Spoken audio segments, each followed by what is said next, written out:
இன்று மாநில அரசினுடைய பட்ஜெட்டை தாக்கல் செய்கிறார்கள். நேற்று இது ஏதோ சாதாரண பத்திரிகை செய்தி அல்ல, அல்லது யாரோ எதிர்க்கட்சிகள் கூறுகின்ற குற்றச்சாட்டு அல்ல. அமலாக்கத்துறை மிக தெளிவாக தங்களுடைய அறிக்கையிலே கிட்டத்தட்ட 1000 கோடி ரூபாய் அளவிற்கு டாஸ்மாக் விற்பனையில் ஊழல் நடந்திருப்பதாக மத்திய அரசாங்கத்தினுடைய ஒரு மிகப்பெரிய அமைப்பு ஒரு அறிக்கை வெளியிட்டிருக்கிறார்கள். அந்த அறிக்கைக்கு பின்பாக மாநில அரசு தொடர்வதற்கான தங்களுடைய தார்மீக உரிமையை இழந்திருக்கிறது. இந்த பட்ஜெட் தாக்கல் பண்றது கூட இந்த அரசாங்கத்துக்கு எந்த விதமான அருகதையும் கிடையாது என்றே பாரதிய ஜனதா கட்சி நினைக்கிறது.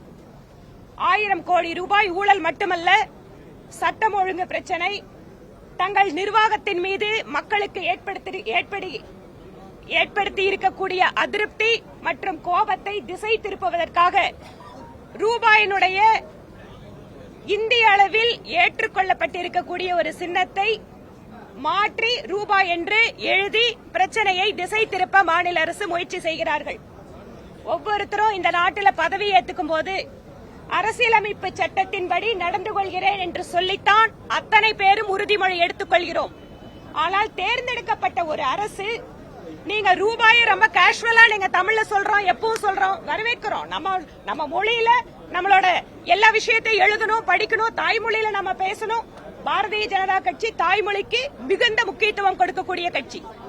ஆனால் ஒரு மாநிலத்தினுடைய முதல்வர் நான் ரூபாய் சந்தத்தை போன வருஷம் போட்டேன், இந்த வருஷம் நான் மாற்றுகிறேன் என்று வெளிப்படையாக தன்னோட சமூக வலைதளத்தில் ஒரு கருத்தை பதிவிடுகிறார் என்றால் அவர் எடுத்துக்கொண்ட உறுதிமொழியை மீறுகிறார் என்று அர்த்தம். திராவிட முன்னேற்ற கழகம் இந்த நாட்டினுடைய ஒருமைப்பாடு குறித்து பல்வேறு காலங்களில் என்னவெல்லாம் பேசியிருக்கிறார்கள் என்பது சரித்திரம் அறிந்தது. ஆனால் மாநில அரசினுடைய தோல்விகளை மறைப்பதற்காக மாநிலத்தினுடைய முதலமைச்சரே ரூபாய் என்பதை இனிமேல் நாங்கள் குறிப்போம் என மாநில அரசினுடைய ஊழல்களை மறைப்பதற்காக ஒரு நாடகத்தை நடத்திக் கொண்டிருக்கிறார் என்றே பாரதிய ஜனதா கட்சி நினைக்கிறது.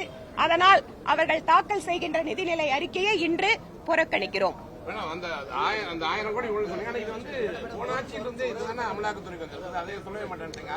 அமலாக்கத்துறை என்ன நடவடிக்கை எடுத்தாலும் அவர்கள் கோர்ட்ல நடவடிக்கை எடுத்துட்டு இருக்காங்க.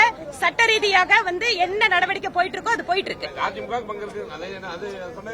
நீங்க இன்னைக்கு வந்திருக்கக்கூடிய இந்த பிரச்சனையை முதல்ல மீடியால பேசுங்க. நீங்க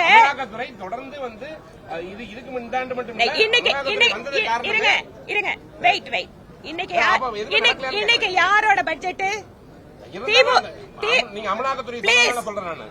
திமுக அரசினுடைய பட்ஜெட் இன்னைக்கு. நேற்று அமலாக்கத்துறை ஸ்டேட்மெண்ட் கொடுத்திருக்காங்க. இதற்காக எங்களுடைய பதில் இது.